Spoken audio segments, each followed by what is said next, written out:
Ladies and gentlemen of the United Kingdom, my name is Andrew Tate. I'm the leader of the BRUV Party, Britain Restoring Underlying Values, and I'm here to introduce myself to you as the only hope and chance for the once great Britain to repair itself from the eternal decline we are unfortunately being subjected to. I'm extremely rich and very successful, and although this has not brought me much happiness or any new friends, it has certainly increased the variety and capability of my enemies. It will seem like the joke's on you, Starmer.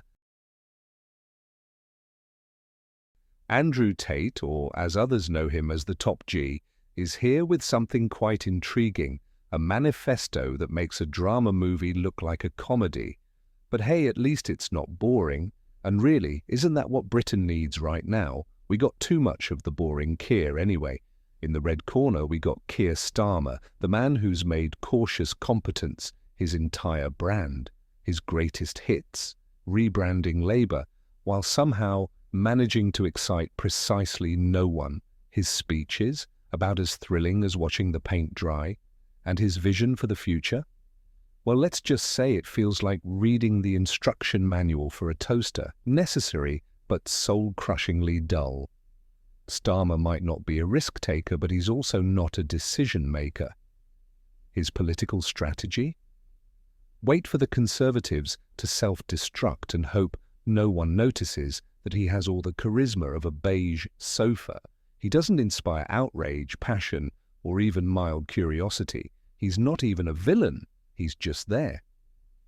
And when your leadership style is overshadowed by the guy currently live tweeting from house arrest in Romania, it might be time to reevaluate. Now, in the blue corner, we have Andrew Tate, a man whose resume includes flashy cars, controversial opinions, and, oh yes, those pesky charges of human trafficking and rape. But don't let that distract you from his true calling, saving Britain, as he says. You will see that he makes some really good points, and some might even be the solution for some of the problems Starmer led us to. And they fear my influence because the United Kingdom has been hijacked by Satanists who have absolutely no concern for the people they are supposed to work for. They work for big banking interests and they ignore their constituents absolutely. There is currently nobody within the political class which will do the things which are necessary to repair our once great country. There is no reason for a city with a legacy like London to be running with blood and for drugs to constantly be found on our streets. Tate's manifesto is a fever dream of typos and dystopian genius. His policies, wildly impractical, morally questionable, and yet somehow more interesting than anything Starmer has ever proposed. While Starmer drones on about policy frameworks, Tate is out here promising 24/7 live broadcasts of knife crime offenders rotting in solitary confinement. Is it horrifying? Yes, but at least it's memorable. Forget crime prevention strategies or rehabilitation programs. Tate's approach is far more direct. Why tackle the root causes of knife crime when you can turn it into reality TV? Picture this, a rebranded BBC broadcasting live from solitary confinement, featuring a rotating cast of criminals. It's grim, dystopian, and probably a ratings hit. Now, Keir Starmer might talk about addressing systemic issues, but let's be honest, would you tune in for that? Exactly. Tate's approach may be morally bankrupt, but at least it's entertaining. And isn't that what British politics needs? I no longer believe it is incompetence. It is simply malice. They are deliberately trying to destroy our society. They are two-tier policing on purpose. They're allowing us to be invaded on purpose. They're allowing crime to run rampant on purpose. They're allowing drugs to run rampant on purpose. Because the politicians do not work for you. They work for somebody else. And those people want the UK and all of Western civilization to be destroyed. The economy, a topic that puts most people to sleep unless you're Andrew Tate. While Starmer cautiously outlines plans for green energy and public investment, Tate's out here reinventing the wheel, or rather, turning the wheel into Bitcoin. Tate's grand idea, a national Bitcoin reserve to future-proof Britain. Because when the economy is in shambles, the logical solution is to gamble it all on cryptocurrency. And let's not forget his reasoning. Economic coercion by foreign powers. Because nothing says resilient economy like basing your national wealth on something Elon Musk can destroy with a single tweet. They're going to laugh at my attempt to become prime minister. They're going to do their very best to delegitimize me. They're going to say that I'm not serious, that I don't stand a chance of winning, exactly like they did to Donald Trump at the beginning. These people do not understand that the world is changing. The youth is with us.